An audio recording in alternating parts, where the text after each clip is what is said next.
Hi guys, welcome to Indian YouTube ఛానల్కి మరొక కొత్త వీడియోతో మేము ముందుకు వచ్చేసాను. అండ్ మన వీడియో ఎవరైనా కానీ మొదటిసారి చూస్తున్నట్లయితే కనుక మన ఛానల్లో ఒక 3 వీడియోస్ చూసి మీకు నచ్చితే మనకి సపోర్ట్ చేయండి, సబ్స్క్రైబ్ చేసుకోండి. అలాగే వీడియోలోకి వెళ్ళిపోదాం.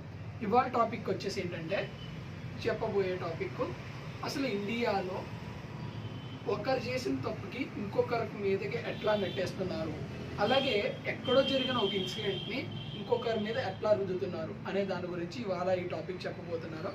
ఇందులో మేజర్గా వచ్చేసి చాలా ఇన్సిడెంట్స్ని సినిమా ఎఫెక్ట్ వల్ల జరుగుతున్నాయి అని చెప్తారు. ఆ తర్వాత చాలామంది మనీ ఉన్న వాళ్ళు కానీ పలుకుబడి ఉన్న వాళ్ళు కానీ వాళ్ళు ఏం చేస్తారంటే, వాళ్ళు చేసే మిస్టేక్స్ని లోయర్ క్లాస్ వాళ్ళ మీదకి వెంటనే చేస్తారనమాట. కొన్ని ఇన్సిడెంట్స్ జరిగినాయి కూడా మనం చెప్పుకుందాము. అలాగే ఇంకా మోర్ దెన్ వీడియోస్ కోసం వెయిట్ చేయండి.